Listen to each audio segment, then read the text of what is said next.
Ciao a tutti e bentornati sul mio canale. Oggi vorrei parlarvi di 4 errori che vedo spesso. Il mio obiettivo di oggi è quello di farvi riflettere sulle strutture che andremo a vedere in questo video insieme. Questi errori sono molto difficili da correggere per un semplice motivo, perché sono influenzati dalla propria lingua madre. Quindi, quando noi parliamo una lingua straniera, dobbiamo fare un passo indietro e capire che la lingua straniera che noi stiamo parlando è un'altra lingua. E adesso vediamo alcuni di questi errori. La prima frase, che contiene 2 errori, è la seguente: Bravo Sara, mi hai raccomandato un film davvero coinvolgente. Le parole in rosso sono sbagliate. Perché non posso dire bravo Sara? Perché bravo è un aggettivo maschile singolare, mentre Sara è un nome femminile. Un aggettivo maschile non può essere associato ad un nome femminile. Dobbiamo sapere che l'aggettivo bravo, in quanto aggettivo, si declina per genere e numero e quindi possiamo ottenere bravo, brava, bravi, brave, a seconda del soggetto o della persona di cui stiamo parlando o con cui ci stiamo congratulando. E perché raccomandare in questo caso è sbagliato? Perché raccomandare significa affidare ad altri persona o cosa che sta molto a cuore, esortando caldamente di averne la massima cura.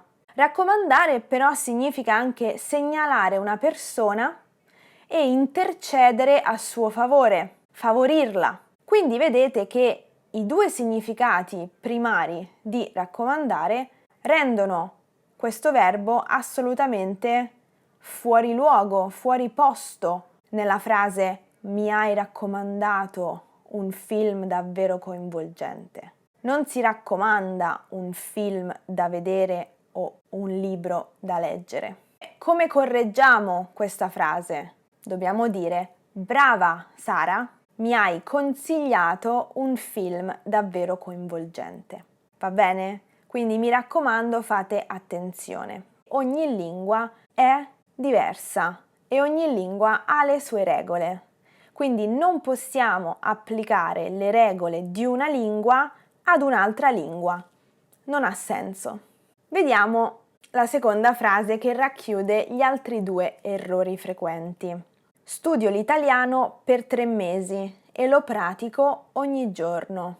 La preposizione per e il verbo pratico sono sbagliati, perché se io dico studio per 3 mesi, capisco che si tratta di un'azione futura. Per esempio, il mio piano estivo è quello di studiare l'italiano per 3 mesi e poi partire. Voglio visitare Perugia.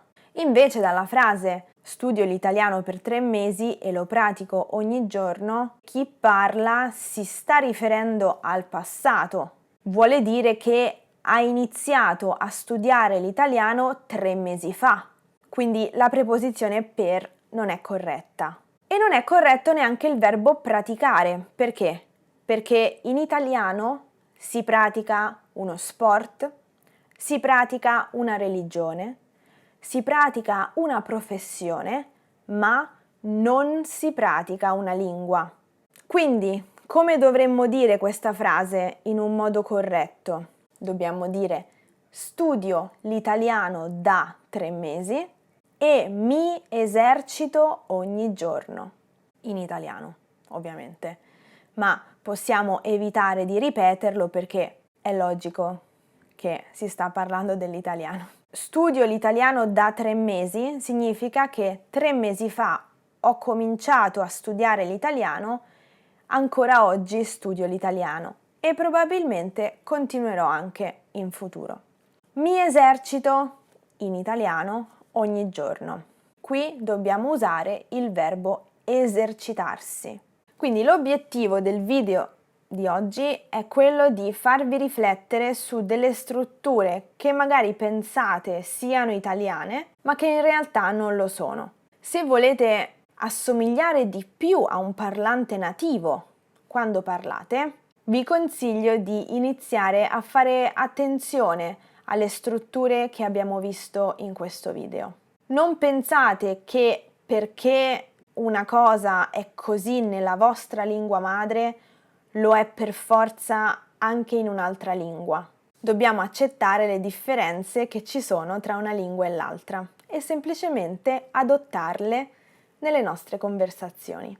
Per oggi è tutto, io vi ringrazio per aver guardato questo video e se avete delle domande lasciatele nei commenti qui sotto e se ancora non l'avete fatto iscrivetevi al mio canale, è gratuito, ci mettete un secondo e così sarete aggiornati sulle prossime lezioni. Vi auguro una buona settimana, una buona giornata, una buona mattinata, una buona serata e noi ci vediamo nel prossimo video. A presto, ciao!